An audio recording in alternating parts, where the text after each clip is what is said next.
Okay, good morning. Ayos, na-set up ko na yung aking camera. Nakasundan ako. Malikot ako kasi go-workout ako habang nag-vlog. So ito na yung day 2 ko. Start ko muna sa ano. Kasi may nakita ako na ginawa para sa vlog. Yung 30-day challenge. 30-day vlog challenge. So, within 30 days, plan ko mag-post. Kahit short vlog lang. Para lang ano, maging confident ako sa pagsasalita. Natuto ako maging articulate. Paano magsalita. Welcome ulit. Ako si Ryan de Guzman. Dito ako ngayon sa Dubai. Start ako ng business ko. Newly entrepreneur ako. So, itong vlog ko, ang makikikwento ko dito yung about sa journey ko sa business, life lesson na nangyari sa buhay ko within these 40 years. Mukha lang akong hindi 40 siguro. Hindi, joke lang. Itong workout ko, journey ko rin to. Na-enjoy ko to. Then, ano pa ba? Ang dami pa. Sa ngayon, siguro, focus muna ako dun sa ano. Kasi may naisip na akong topic eh. Pero, ang dami ko pa rin naisip eh. Kailangan ko i-articulate talaga. So, yun. Tayo kasi tao, tayong mga tao, marami tayong idea.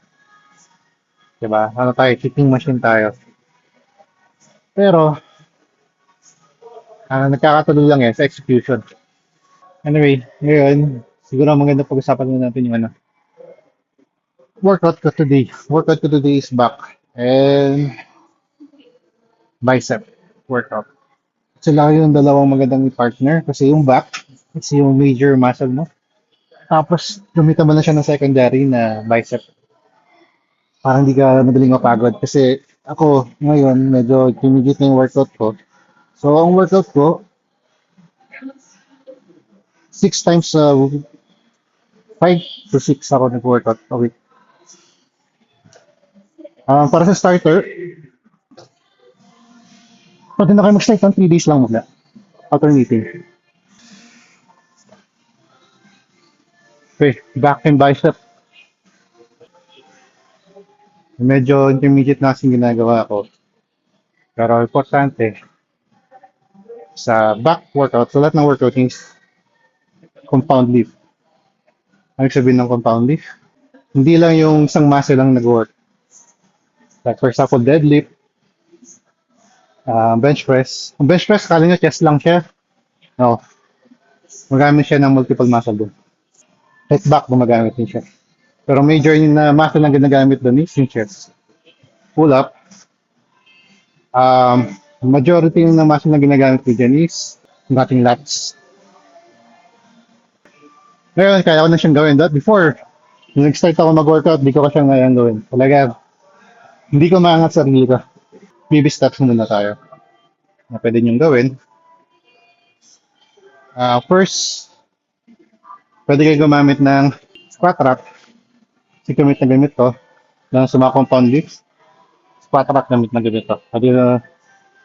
Dito na kami kasing station na pwede kayong gumamit ng deadlift, squat. Tapos meron na rin silang panghawak para sa pull-up. So, basic ng pull-up. First, gumamit kayo ng resistance band. Gamit yung resistance band. So, paano mo gagamitin yun? Wala kasing resistance band dito, pero anyway, ihang mo lang siya, i-hook mo lang, tapos gamitin mo lang sa mong paa, or dalawa. Depende sa thickness, pwede yung pinakamakapal muna, para lang tutulungan ka niya mag-up, uh, umangat. Okay? Ang importante sa paggagawa ng pull-up, yung uh, kunong muscle yung gagamitin mo. Dapat ang ginagamit mo pag nag-pull up ka. Nangyayari, ito ginagamit nila. Lagi nyo i-aim yung chest nyo papunta doon sa bar. Ang tamang way, hindi yung chin para papunta sa bar. Pag kasi yung chin papunta sa bar, more on sa deltoid saka sa traps ang puta ng buhat nyo. Which is, maliit na muscle yan para sa pag-pull-ups. Madali kayo ma-injured or ma-sprain or madali siyang sumakit kasi maliit na yun ang yung traps mo. Okay? So, lagi niyong isipin, lats. So, lats, mas malaki yan. Mas malaki back nyo. So, nyo i-pull. Ramdamin nyo yan. Lats, ramdamin nyo to. Lats na dapat nagka-contract. Tapos pull. Basic na gagamitin nyo is pwede kayo mag-bar. Gamitin nyo dito. Kabit nyo. Tapos nakahiga kayo. Pwede ko demonstrate. Gamitin nyo tong yung stopper ng rack para dyan nyo sasabit yung nyo. Yung inyong bar. Okay, so paano gagawin? Ganito na lang gagawin nyo. Up. Chest, papunta sa bar. Okay, lagi nyo contract yung lats. Yan lang. So, umpisa lang yan. Tapos pag tumatagal, patasin nyo yung bar. Pag sa tumaas ng tumaas. So, doon lang ako nag-start. Noong una, pinag-start agad ako sa pull-up. Nahirapan ako dun. Importante, makabisado ng muscle mo, ng lats mo na, ng movement na yan. Okay, so ang gagawin natin today is pull-up, barbell row. After nun, switch ako sa bicep. Hindi pa ako maharap masyado sa camera, medyo conscious pa ako. So, mas nag-focus ako sa ibang bagay. No? Okay, back muna ako sa workout ko. Mamaya ulit.